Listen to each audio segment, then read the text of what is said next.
आप सभी नए लोगों को मैम के बारे में थोड़ा सा परिचय दे दूं। Ma'am is currently working as an associate professor at MH College of Home Science and Science for Women in Jabalpur. She is selected through PSC in 1993 as an assistant professor. She is a trained NSS program officer. She has presented and participated in national and international conferences, seminars, and workshops. She has worked as focal point for governance benchmarking activity of World Bank project in 2019 and 20. She is trained for mentoring of newly appointed college teachers under mentor-mentee scheme of new education policy. She is also a district nodal officer of Jabalpur district for Swami Vivekanand Career Margdarshan Yojana Higher Education MP government. She has worked as nutrition expert for Nutri Smart Villages with ICAR. She has also invited for an interface meeting by Central Agricultural University Imphal on 9th of March 2021. And she is a member and facilitator for Central Board of Studies to develop syllabus for New Education Policy 2020. We are very proud, we are very honored that ma'am is here with us. Now, I welcome ma'am to please say a few words. Thank you so much. I am highly obliged to the organizers, first of all, at the outset, to my Home Science Priya Neetu Mishra. She is one of my very favorite sister-like colleague. मैं उसके साथ ही धन्यवाद देना चाहती हूँ doctor Ashwini Dubey ji को, जिनके कारण मैं आज इस कार्यक्रम में जुड़ पाई हूँ और मुझे बाद में पता चला था कि ये नीतू मिश्रा का प्रोग्राम ही है, तो मैं धन्यवाद देना चाहती हूँ। मैं सम्मान पूर्वक प्रणाम करती हूँ आदरणीय किरण कटोच मैडम को, जिनकी बातें सुनकर मैं अत्यंत प्रभावित हूँ कि जो बहुत ही ज्यादा अनुभवी और जिसने ग्राउंड लेवल पे काम किया है, वो जो आधारभूत चीजें हैं उनको कितना महत्व देते हैं और वास्तव में देखा जाए तो यही रूट कॉजेज होती हैं जिनको हमको ठीक करना जरूरी है। धन्यवाद मैडम। मैं आपके बारे में नीतू से सुन चुकी हूँ और आपके व्यक्तित्व और आपके जीवन परिचय से अत्यंत प्रभावित हूँ। आज आपके दर्शन प्राप्त हुए, मैं उपकृत हुई। मैं प्रणाम करती हूँ डॉक्टर शिवजी मालवीय को, जो कि हमारे मध्य शासन की ओर से उपस्थित हैं, और जो मेरे को विषय दिया गया है उसके बारे में हम लोग अपनी बात शुरू कर सकते हैं। मेरा स्क्रीन शेयर हो रहा है क्या नीतू? Yes ma'am. हो गया? मैम अभी आपका प्रेजेंटेशन नहीं खुला है, आपकी स्क्रीन शेयर होने लगी है। अब अभी हो रही है स्क्रीन शेयर? स्क्रीन शेयर हो रही है मैम, प्रेजेंटेशन नहीं ओपन हो रहा है। अच्छा, एक second, just give me a second.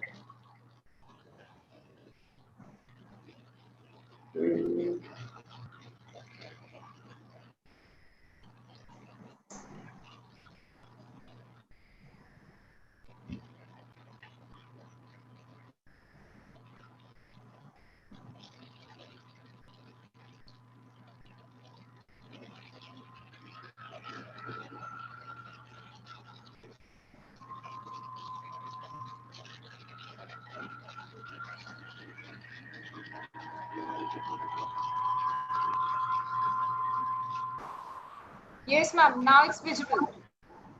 Thank you.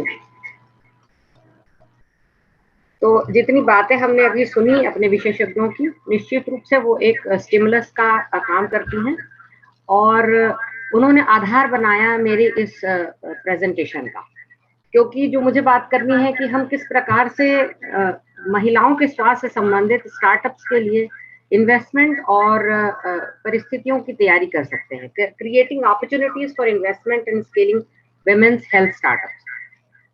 मुझे क्षमा करेंगे वो सारे युवा जो इस कार्यक्रम में उपस्थित है, क्योंकि मैंने उनको एड्रेस नहीं किया। वो हमेशा मेरे दिल के बहुत करीब हैं और युवाओं को मैं कभी भी किसी प्रकार की गलती का दोष नहीं देती हूँ, क्योंकि आप वो बने हैं जो हमने आपको बनाया है।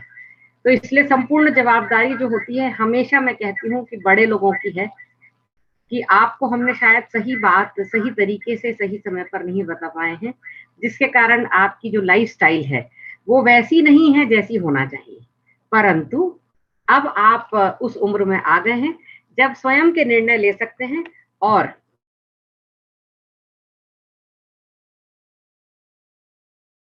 बड़ों ने प्रेमवश आपको बहुत सख्ती से नहीं समझाया, तो अब आप अपनी बुद्धि से अपने जीवन को सही रास्ते पर ला सकते हैं।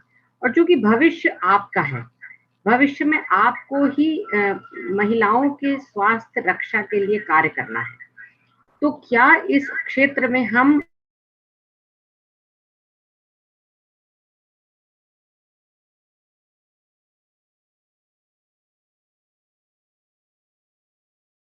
और women's health, these are listed on your screen. Those are epidemiological, historical, psychosocial, cultural, ethical, legal, political, and economical.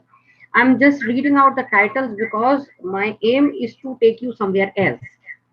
Now talking about women's health, जब महिलाओं के स्वास्थ्य की बात करते हैं तो हमको अंतरराष्ट्रीय स्तर पर इसकी अवधारणा से परिचित होना ही चाहिए।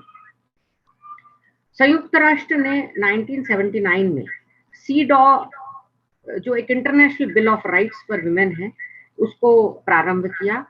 उसकी कुछ प्रस्तावनाएं दी। There are some recommendations. It is a proposal, it is a international bill of rights and not a rule और law. It is called convention on the elimination of all forms of discrimination against women. अगर महिलाओं का स्वास्थ्य प्रभावित है तो निश्चित रूप से कहीं ना कहीं इसमें सामाजिक व्यवस्था का एक बहुत बड़ा योगदान है। अन्य जो हमने एपिडेमियोलॉजिकल के साथ में पॉलिटिकल, इकोनॉमिकल फैक्टर्स की बात करी, वो सब तो हैं ही महत्वपूर्ण। वो सभी सीधे महिलाओं के स्वास्थ्य से प्रभावित संबंधित है और उसके स्वास्थ्य को प्रभावित करते हैं। तो यूनाइटेड नेशंस का हमारा देश भी एक सदस्य है, और इसलिए महिलाओं से संबंधित जितनी भी योजनाएं, जितनी भी कानून, जितनी भी प्रावधान शासन द्वारा किए गए हैं, ये इस इंटरनेशनल बिल ऑफ राइट्स के प्रस्तावना को पालन करने के लिए किए गए हैं। और इसमें कोई दो मत नहीं कि हमारे देश के साथ साथ CEDAW has made contributions to the position, rights and everyday life of women in several countries. What does CEDAW preamble says? CEDAW provides that there should be equal political, economical, social, cultural and civil rights for women, regardless of their marital status, and requires states to enact national legislation banning discrimination. When we say states here, it means the countries, which are the member countries. So the CEDAW has 30 articles divided into 6 parts, and the each part deals with a different aspect of women's health. The 12th article, which is WRLH, Women's Right to Life and Health, deals with basically the health part of women when she is in a reproductive phase. Rest other parts are related to, as Ma'am Kiran said, to the mental health, to the social health, to the cultural health and the other things. But what deals with the health of women, especially in their reproductive phase, is Article 12. You can go through it in the net. It is very much available. The PDF should be referred, and there is a lot of material available to this. Excuse me, and sorry ma'am interruption के लिए। Ma'am slides move नहीं कर रही है ma'am. नहीं तो अभी हुआ नहीं, अभी भी केवल मैम फ्रंट पेज आपका आ रहा है मैम, आगे के। आई एम सो सॉरी, एक second, I have to check.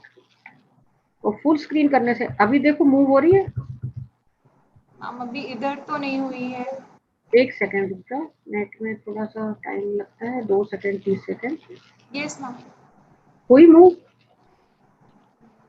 No ma'am. नहीं, नो मैम हम लोग मैम आप फिर से एक बार क्लोज करके। एक second, just give me 1 second.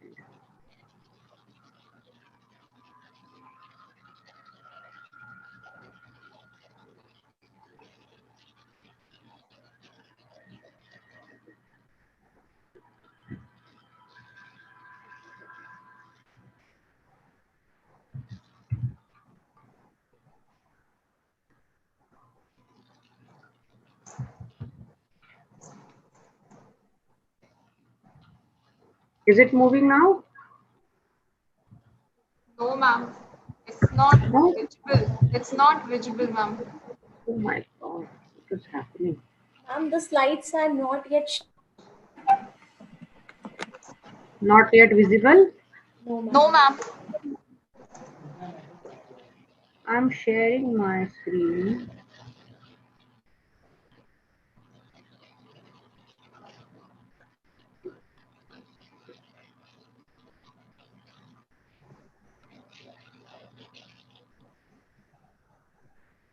Now the slides are visible, ma'am.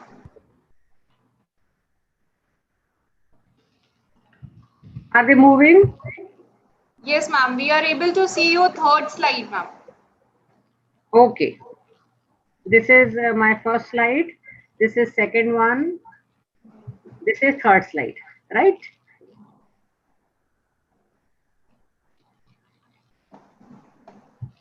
Are you able to see the fourth one? No, ma'am. Ma'am, Okay, you may try the slideshow mode. I am doing it slideshow mode only. That is what I think is creating some problem. Okay, okay, ma'am. Are you able to see now? No, only third one. Hmm.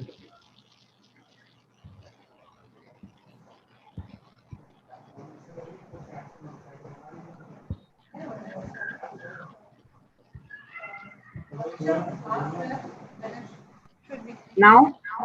Uh, No, ma'am. Ma'am, should we do this favor of?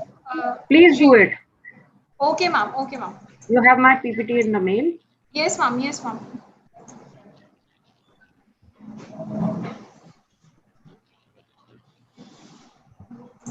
Ma'am, you just stop the sharing, then we can start.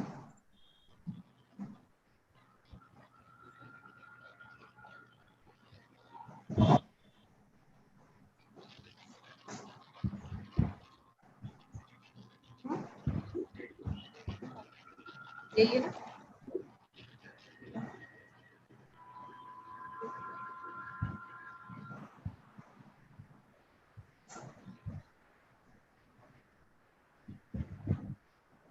Ma'am, is it visible?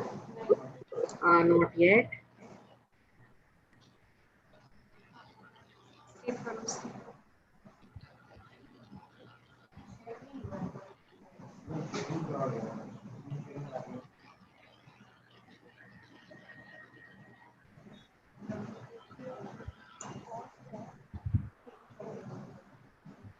The screen is blank, baby.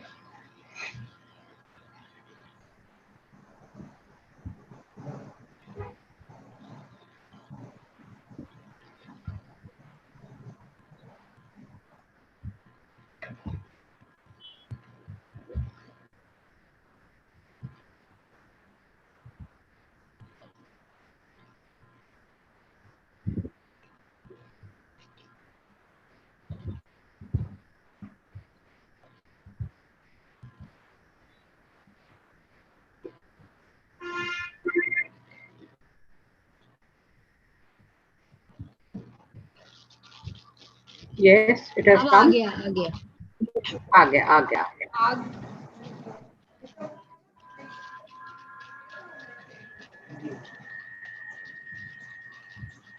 Ma'am, now it's fine. Yes, thank you.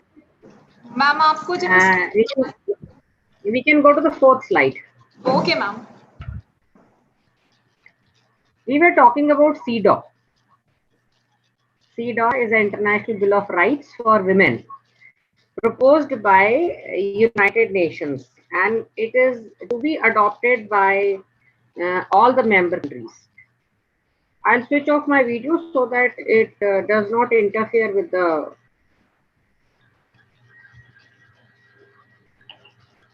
CEDAW says that every woman has right to take care of her various health aspects. Next, please.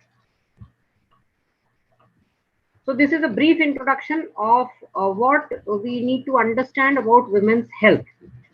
Now we have to club it with a startup. So what is a startup? I can understand that many of the youngsters may know already, but I think I need to repeat it that a startup is a young company founded by one or more entrepreneurs to develop a unique product or service. Like I have not mentioned anywhere in my presentation, but Padman is a story. Padmashri award उनको मिला है for production of sanitary napkin, which is one of the basic necessities of any female in the world. So it is a unique product, but it is a compulsory item. So unique product or service, we have yet to identify the service which can be unique, and only ladies can understand the requirements of a lady better, and they can bring it into the market. And by nature, the typical startup tends to be a shoestring operation with initial funding from the founders or their friends or families. You may not need a very big budget to start it. You can just start it with initial fundings, just a very small amount, or sometimes even a very small WhatsApp group. This is my presentation is focused for especially the young girls who are listening to me, because they are about to start their life. They are about to decide the career in which they want to proceed in life. Next, please. So this is startup when we talk in a layman's language. And what a startup is, if you speak technically, it has to be a registered company under Companies Act. However small your startup may be, but you need to have a registration. And the company should be registered either under Partnership Liability, Limited Liability Partnership Act. Actually, I need to rearrange my screen. Anyway, company should be registered either in Limited Liability Partnership Act. You can have partners, or a Partnership Act. Both are different. So this is technically what a startup has to be. To extend more, we may go to the next slide, please. Company 10 साल से पुरानी नहीं होना चाहिए date of registration से. The company should not be older than 10 years from the date of registration. The turnover of the company should not cross 25 crores, not forever, but only for the 10 years from the date of registration. Now, this is a startup policy in India. Since we are in India, we have to first know about our country. I'm not covering anything for the startups abroad. So this is the startup policy in India. Next, please.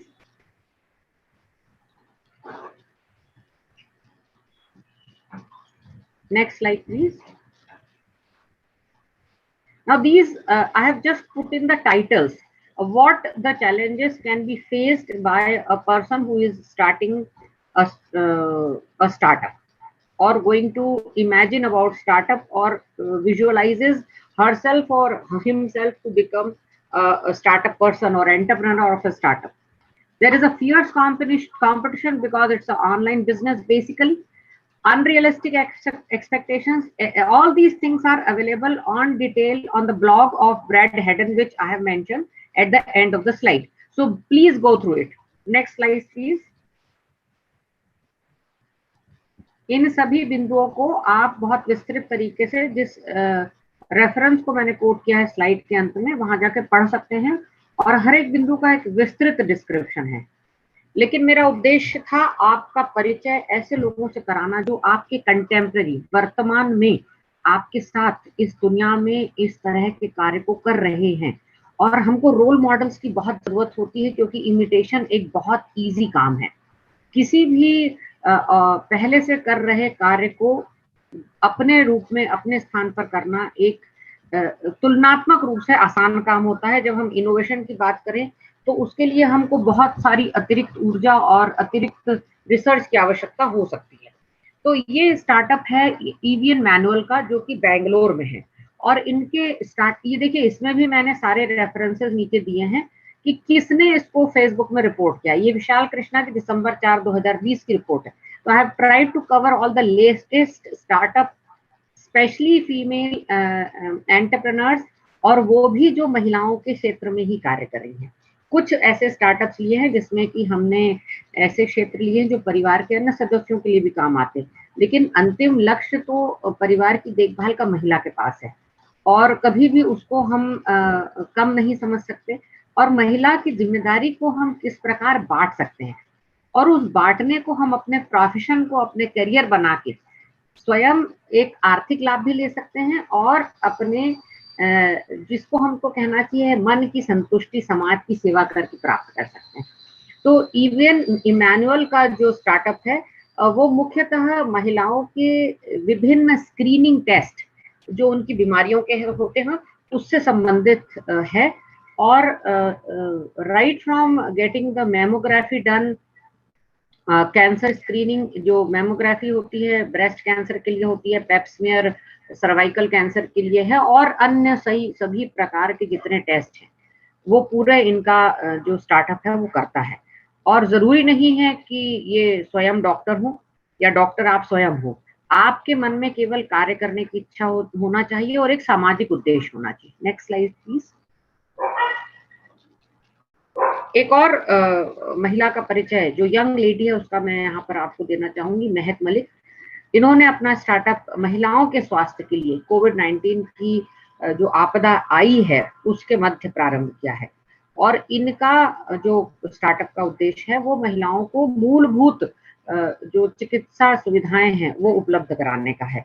कई महिलाएं घर में महिला का स्वास्थ्य परिवार में जो सामाजिक व्यवस्था है उसमें एक अंतिम प्राथमिकता में आता है, वो महिलाओं की स्वयं की प्राथमिकता में भी अंतिम सूची पर रहता है, अंतिम बिंदु पर रहता है। इसलिए हमको ऐसे व्यक्ति चाहिए जो महिलाओं तक पहुंचे, उनसे बातचीत करें और उनको उनके स्वास्थ्य के प्रति जागरूक करने के पहले उसके स्वास्थ्य का परीक्षण करा लें। जब परीक्षण में जो परिणाम प्राप्त होंगे उससे उसकी जागरूकता को हम बेहतर तरीके से बढ़ा पाएंगे और उसकी आवश्यकता को महसूस करवा पाएंगे। Next please, next slide please. अब ये तो हमारे न्यूट्रिशन से रिलेटेड है। साक्षी बख्शी, ये इनका स्टार्टअप भी बेंगलोर में है और न्यूक्रॉन्स के रूप में ये बहुत ही स्वास्थ्यवर्धक भोज जो पदार्थ हैं, जो मील्स जो भोजन के रूप में है, स्नैक्स की बात नहीं कर रही हूँ, आपके घर तक पहुंचाती हूँ। इनका मैंने विशेष संदर्भ यहाँ पर क्यों लिया, मेरे आसपास जबलपुर में भी ऐसी कई महिलाएं हैं जो कि भोज्य सेवी संस्थाओं के रूप में टिफिन और अन्य कई संस्थाओं मतलब डाइनिंग इन जैसे कंसेप्ट यहाँ उमा सप्रे का है, रानी का है, इन लोगों को मैं जानती हूँ, पर उसका मैंने यहाँ रेफरेंस इसलिए नहीं दिया क्योंकि वो स्टार्टअप्स नहीं है, वो स्मॉल स्केल बिजनेस की श्रेणी में आते हैं। Startups have to be online, ये उनकी एक बेसिक आवश्यकता है जिससे कि उसको बहुत वाइड मार्केट मिलता है। ये आपके घर तक भोजन जरूर नहीं पहुंचा सकती, लेकिन इनकी स्टोरी आपको इस तरह का कार्य करने की प्रेरणा जरूर दे सकती है। तो ये भी डिटेल पूरे इंटरनेट से ही मैंने लिए हैं और वो आप इसको देख सकते हैं। सारी चीजें आपके रेफरेंस के लिए फ्यूचर में आपके पास उपलब्ध होना जरूरी है, क्योंकि अगर आपको इनमें से कोई प्रभावित करता है तो निश्चित रूप से आप मुझसे संपर्क कर सकते हैं, लेकिन व्यक्तिगत तौर से अगर आप इनकी स्टोरीज को देखना चाहें तो वो आपके लिए इंटरनेट पे उपलब्ध है। Next slide please. इनका एक विशेष प्रकार का बिजनेस है। मैंने कई सारे रिसर्चेस जब पढ़ी महिलाओं के एंटरप्रेन्योर बनने की स्टोरी में, तो इनके बिजनेस ने मुझे बहुत प्रभावित किया। ये कमलजीत कौर है, 50 वर्षीय महिला है और कोविड होने के पश्चात जब इनको वापस स्वास्थ्य लाभ हुआ तो इनके मन में ये भावना आई कि अब मेरा शेष जीवन मैं समाज के किसी कार्य के लिए समर्पित करूंगी। तो इन्होंने जो इनकी जो व्यक्तिगत समस्या थी कि ये गांव में है जालंधर से, और वहां पर इनके घर में जो घी होता था वो घी की सुगंध, स्वाद और उसकी गुणवत्ता जैसा गुणवत्ता वाला पदार्थ इनको बम्बई जैसी जगह में नहीं मिला। तो इन्होंने पहले तो ये किया कि घर में जब ये बनाती हैं उसको अपने फ्रेंड्स के साथ शेयर किया, और फिर जब उसकी डिमांड बहुत बढ़ने लगी तो पोस्ट कोविड लाइफ पीरियड में इन्होंने अपना जो जीवन है वो इस घी के प्रोडक्शन और सेलिंग को समर्पित किया है कि मैं सिर्फ बिजनेस नहीं करूंगी। एक्चुअली जब आप बिजनेस को मनी के लिए करते हैं तो money is always a by product of your main activity. तो इनका जो उद्देश्य था कि लोगों को मैं एक शुद्ध भोज्य पदार्थ उपलब्ध करा सकूं और उस स्वाद, सुगंध और गुणवत्ता का करा सकूं जो मेरे गांव में मैंने अनुभव किया है। तो उस उद्देश्य से इन्होंने अपने गांव में उस घी का प्रोडक्शन स्टार्ट किया, क्योंकि निश्चित रूप से वो वातावरण, वो व्यवस्था और वो उत्पादन की जो सारी आवश्यकताएं हैं वो बम्बई जैसे शहर में पूरा करना शायद मुश्किल है। तो उत्पादन और प्रोडक्ट इनका गांव से बन के आता है और ये मुंबई में उसको लोगों को बेचती हैं, और जिससे उनके जो कंज्यूमर्स हैं, उनके जो कस्टमर्स हैं, उनके जो फीडबैक होता है वो इनका एक इंस्पिरेशन है। Next please. तो सिर्फ घी को बेचना भी अपने आप में एक बिग एंटरप्रेन्योर वेंचर हो सकता है। ये उसके उद्देश्य को, ये उसके एग्जाम्पल को कोट करने के लिए मैंने बताया। अब ये जो इनका है, इनका मुझे नाम नहीं दिख रहा है, एनीवे इनका देखिए, इन्होंने भारत की जो हमारे स्पीकर्स ने बात करी कुपोषण। तो कुपोषण दोनों प्रकार का होता है, over and under nutrition, both are malnutrition. परंतु माल न्यूट्रिशन जब हम भारत के संदर्भ में बात करते हैं तो सामान्य तौर पर उसको हम अंडर न्यूट्रिशन से ही समझते हैं, यानी कम न्यूट्रिशन हमारे पास। तो 76% भारतीयों में B12 की कमी होती है। तो इन्होंने ऐसे स्नैक्स बनाए, क्योंकि इनका न्यूट्रिशन का बैकग्राउंड था, कि ऐसे स्नैक्स बनाए जिसमें B12 युक्त गुड़ का उपयोग किया गया।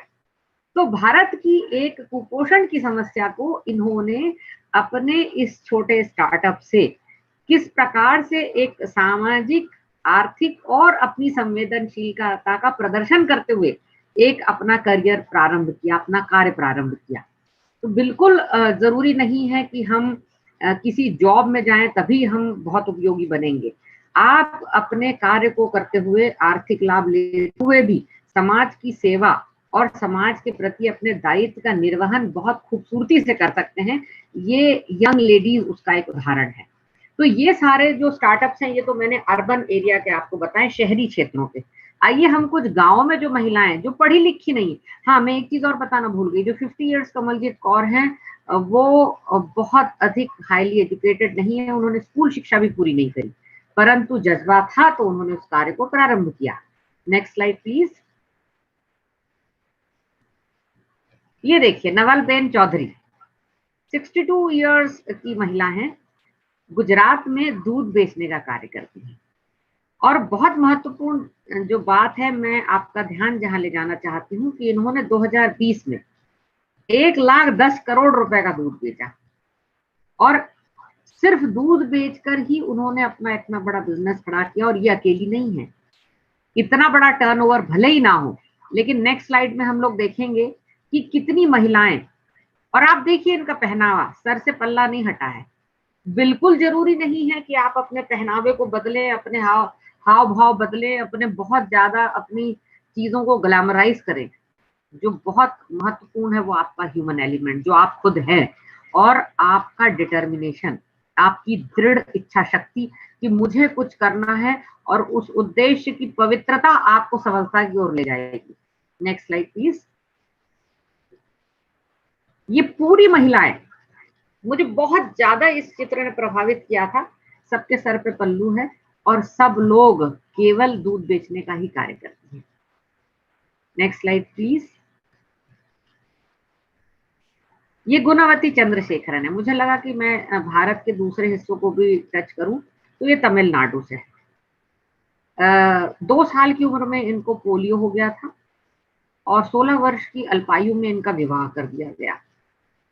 उसके बाद इन्होंने अपनी खुशी के लिए क्विलिंग आर्ट, आप सबको मालूम है पेपर से बनता है, क्विलिंग आर्ट को अपने आजीविका का साधन बनाया।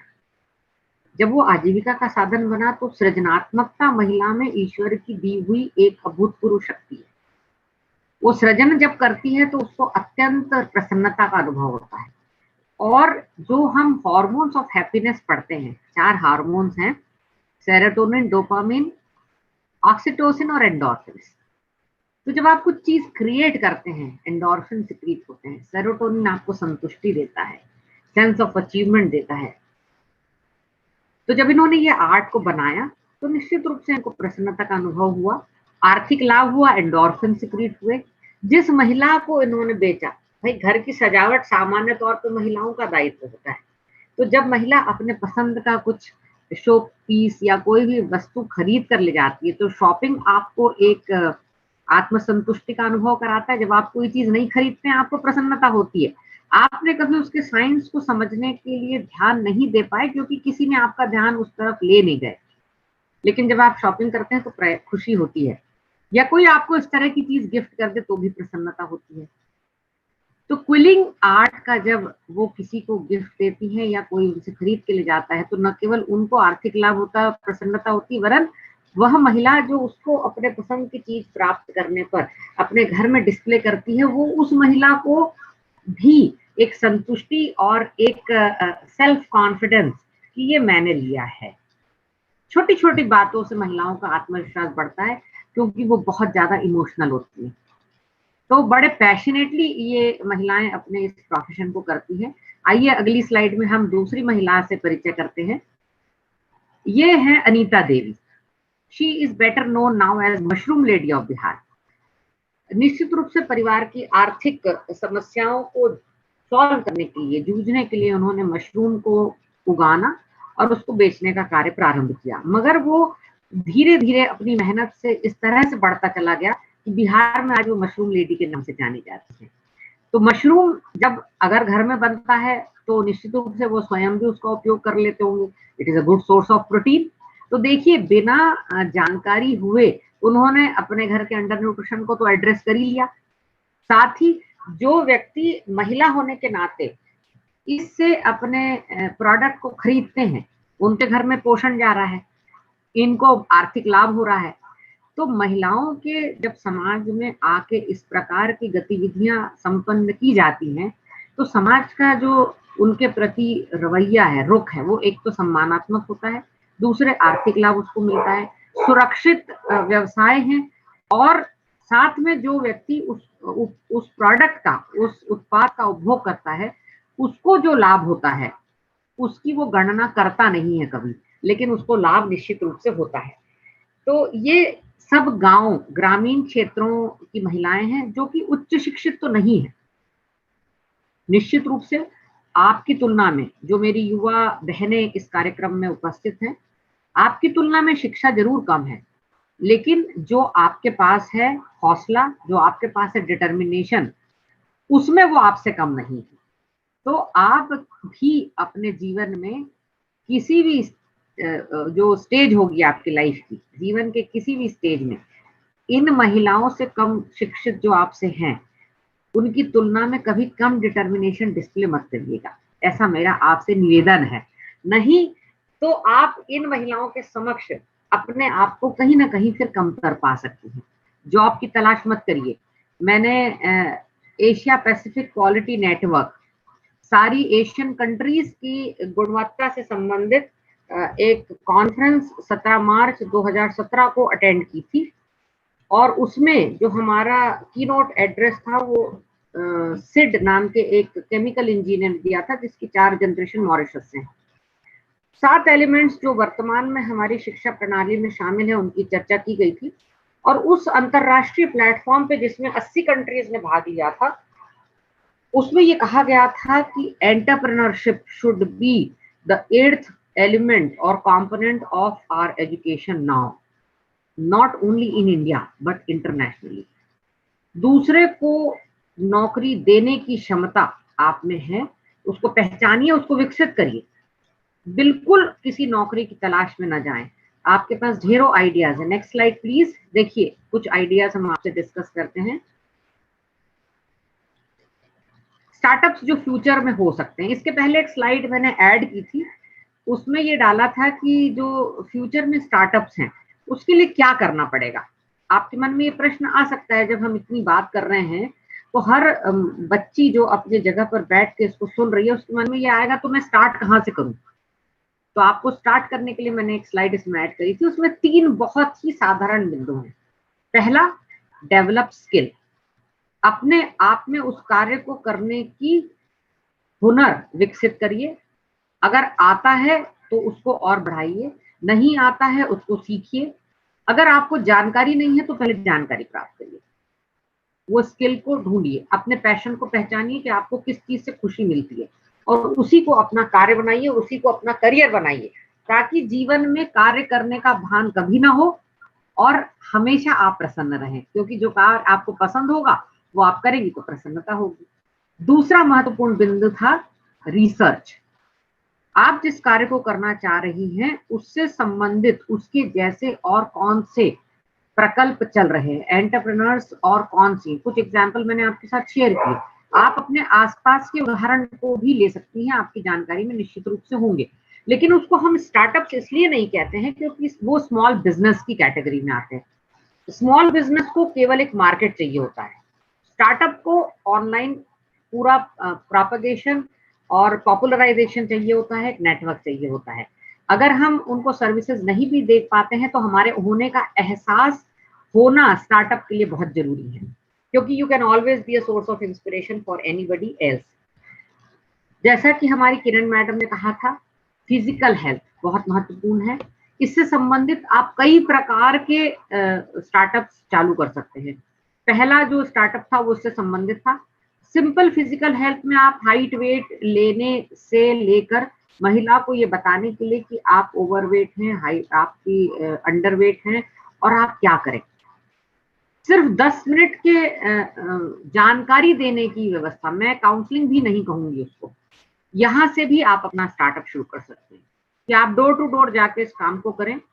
और अगर आपको कोई एनजीओ इसमें हेल्प कर सकता है या स्वयं अपना एनजीओ स्थापित कर सकते हैं, तो फंडिंग आपके लिए अपने स्तर पे बहुत ही सीमित रहेगी और आप इसका प्रारंभ कर सकते हैं। जब इन लोगों को आपका लाभ होगा और आप उसको एक सक्सेस स्टोरी के रूप में शेयर करेंगे तो कई लोग उसके प्रति आकर्षित हो सकते हैं। तो ये प्राइमरी प्रिलिमिनरी हेल्थ चेकअप हो सकता है।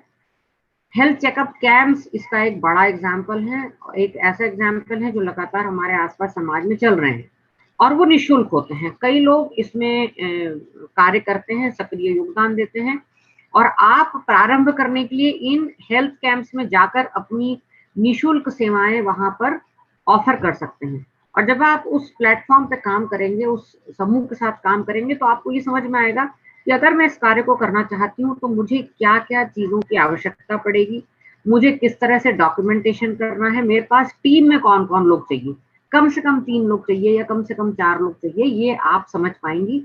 डेटा रिकॉर्डिंग कैसे करना है, उसकी रिपोर्टिंग कैसे की जानी चाहिए, क्योंकि अगर रिपोर्टिंग नहीं है, अगर किसी को आप बता नहीं पा रही कि आपने क्या काम किया और लोगों को उससे क्या लाभ हुआ, तो वो स्टार्टअप नहीं हो सकता। दूसरा, फिजिकल हेल्थ में अभी हम ढेरों महिलाओं की लाइफ के हर स्टेज के लिए एक एनजीओ या स्टार्टअप हो सकता है। अगर हम टीनेजर्स की बात करें तो उनकी फिजिकल हेल्थ में हम उनको सैनिटेशन प्रैक्टिसेस के बारे में बता सकते हैं, उनके अंदर हार्मोन से होने वाले परिवर्तनों के बारे में बता सकते हैं, उसके मूड स्विंग्स के बारे में बता सकते हैं। टीनेजर्स जो डिप्राइव्ड क्लास के हैं, जो एलिट क्लास के हैं, जो मिडिल क्लास के हैं, हर तरह से हर क्लास के लिए एक अलग तरह का प्रोग्राम डिजाइन किया जा सकता है। और साथ में हम ऑनलाइन प्रोग्राम भी कर सकते हैं, हम यूट्यूब चैनल बना सकते हैं exclusively for teenagers, exclusively for girls. और जब हम गर्ल्स के लिए बनाएं तो बॉयज उसको देखने से वो गर्ल्स के बारे में अवेयर होंगे, और जब बॉयज के बारे में बनाएंगे तो गर्ल्स उसके बारे में अवेयर होंगी। तो गलत तरीकों से या गलत स्रोतों से जो जानकारी हमारे टीनेजर्स को मिलती है, जिससे वो मिसगाइड होते हैं, उसको रोकने का प्रयास हम कर सकते हैं।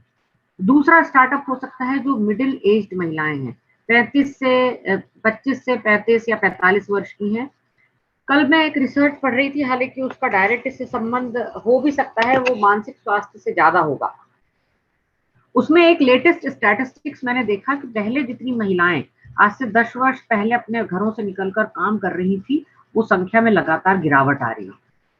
आपको आश्चर्य होगा ये डेटा सुन के, मुझे भी आश्चर्य हुआ था कि हमको तो लगता है कि महिलाओं में शिक्षा का स्तर बढ़ रहा है तो एम्प्लॉयमेंट भी बढ़ रहा होगा, परंतु ऐसा नहीं है। बाहर जाके काम करने वाली महिलाओं की संख्या कम हो रही है। और जो बहुत ज्यादा अलार्मिंग बात कल मैंने पढ़ी वो ये थी कि जिसको हम हाउसवाइफ्स कहते हैं और जिसको मैं होम मेकर कहती हूँ, उन लोगों में आत्महत्या की प्रवृत्ति बहुत ज्यादा बढ़ रही है। यानी जो स्टैटिस्टिक्स है उसके अनुसार हर घंटे एक महिला आत्महत्या कर रही है जो कि गृहस्थी में है, उसके पास परिवार है, पति है, बच्चे हैं, जिम्मेदारियां, सब कुछ होने के बाद ऐसा कौन सा कारण हो सकता है, ऐसी क्या चीज है जो वो डिप्रेशन में है। तो उसमें से जो एक रीजन मुझे समझ में आया लॉजिकली, मैंने अपने आप से सोचा कि शायद वो काम नहीं करती, शायद उसको आर्थिक लाभ नहीं होता है, जो संख्या में कमी हो रही किसी भी कारण से हो रहा हो, कि उसके घर में सफिशिएंट पैसा हो कि उसको जरूरत नहीं बाहर जाने की, या उसके घर की परिस्थितियों में ऐसा हो कि वो अलाउ ना करते हो उसको जाना, ऐसे कई कारण हो सकते हैं।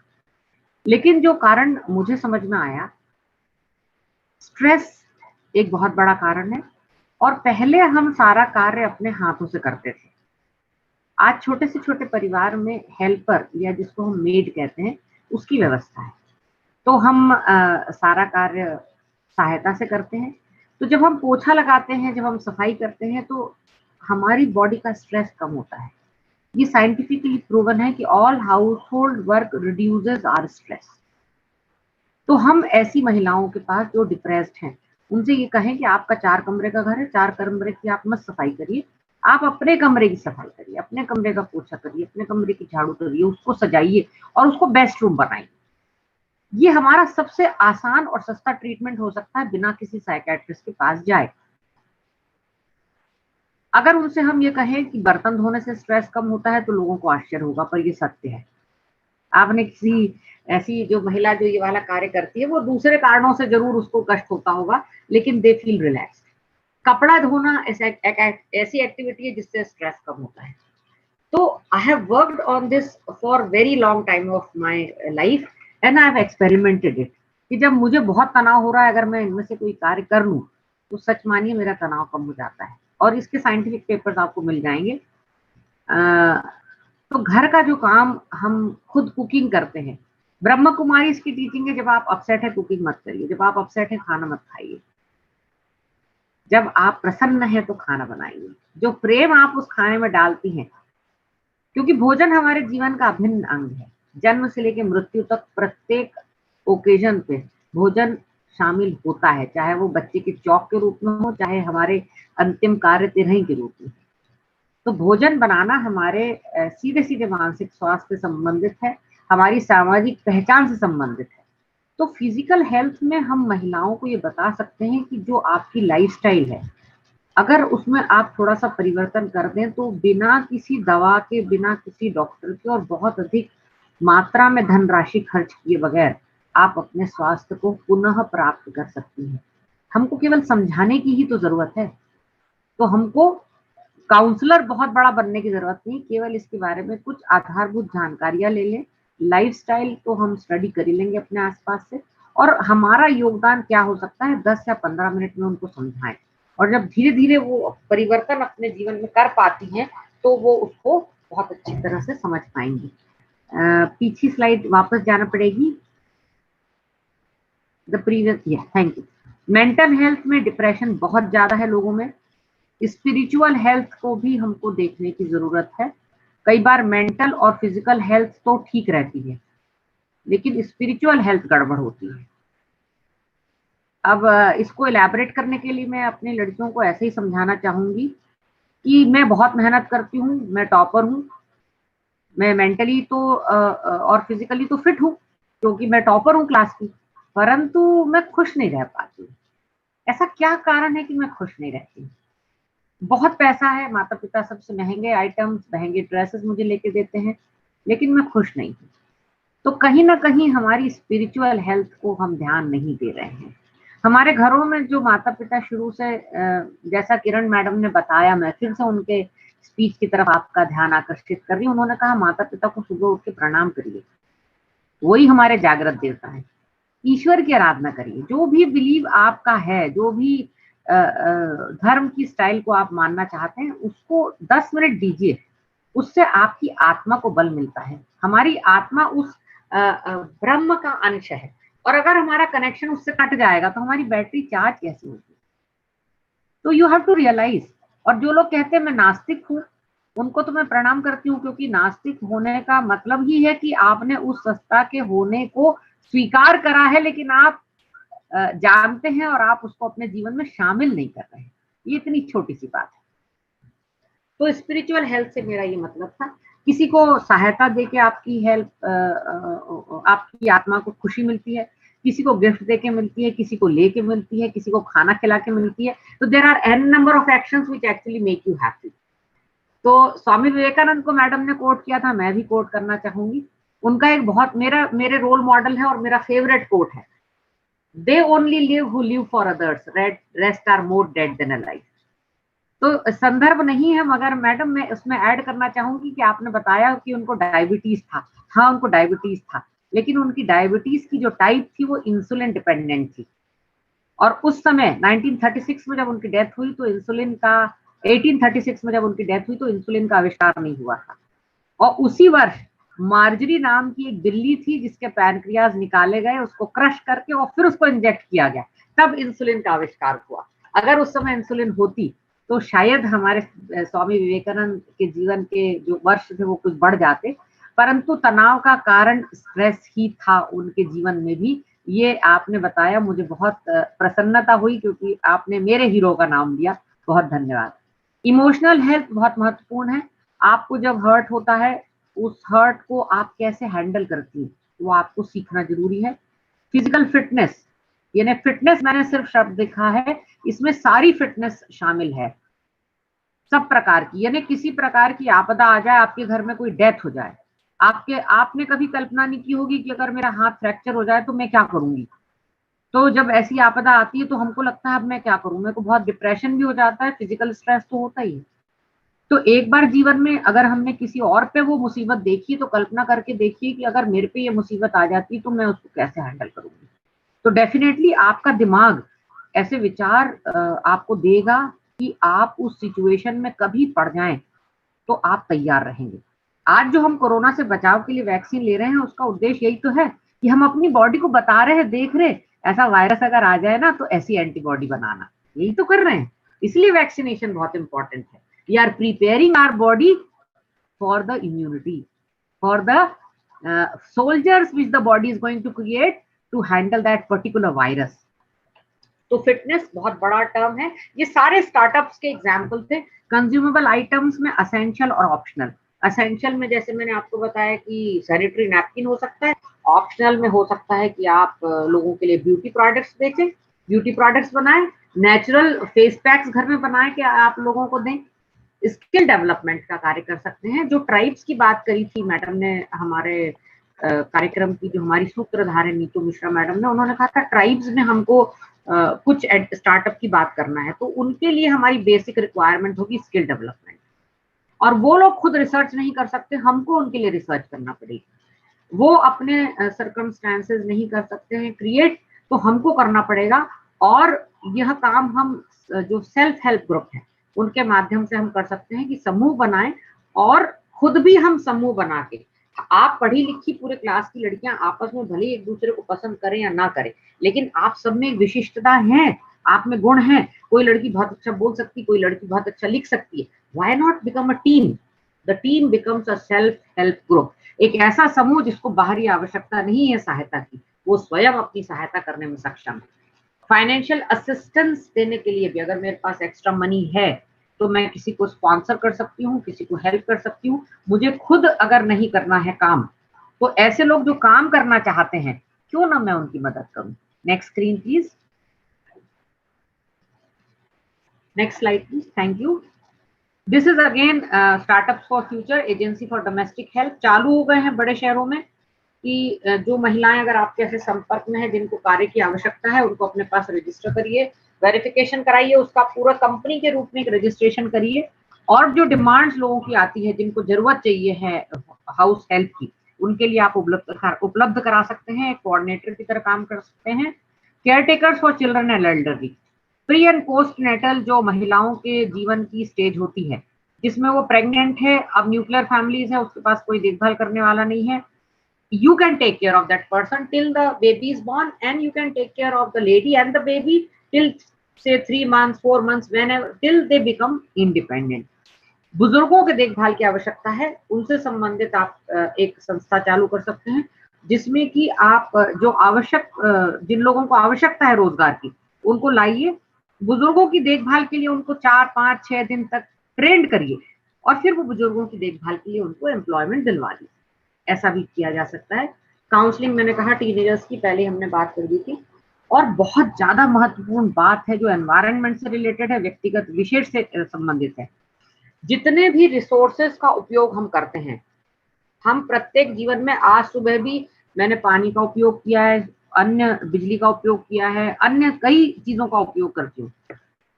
हम प्रत्येक व्यक्ति रिसोर्सेस का उपयोग करते हैं, परंतु उसका मैनेजमेंट नहीं कर पाते। यहाँ तक कि अपनी ऊर्जा का मैनेजमेंट भी हम ठीक से नहीं कर पाते। हम एक सब्जेक्ट गृह विज्ञान विषय में पढ़ते हैं रिसोर्स मैनेजमेंट, जिसमें कि जो कैलोरीज का हमारा मैनेजमेंट है कैसे किया जाना चाहिए। तो महिलाओं को हम रिसोर्स मैनेजमेंट या परिवारों को रिसोर्स मैनेजमेंट पढ़ा सकते हैं, सिखा सकते हैं, बता सकते हैं। स्टार्टअप के रूप में एक YouTube चैनल के माध्यम से बता सकते हैं। How to use water, how to use electricity, what kind of bulbs should be used, what should be the electricity arrangement in the house, किस प्रकार से हम अपने टाइम को मैनेज करें जिससे कि हम अपने सारे टारगेट्स लाइफ में अचीव कर सकें। स्वामी ज्ञानवत्सल जी का 8+8+8 का एक फॉर्मूला है। मैं सभी बच्चियों से निवेदन करूंगी कि वो इंटरनेट पे जाके इसको जरूर यूट्यूब में ढूंढे। स्वामी ज्ञानवत्सल जी, सिर्फ आप 8+8+8+ का फॉर्मूला डालेंगे तो वो आ जाएगा। बहुत ब्यूटीफुल चीज है आपकी फ्यूचर लाइफ के लिए। तो ये फ्यूचर में आप सारे स्टार्टअप्स स्टार्ट कर सकते हैं। यहाँ पर मैं अपनी वाणी को विराम देना चाहूंगी। शायद मेरा समय भी जो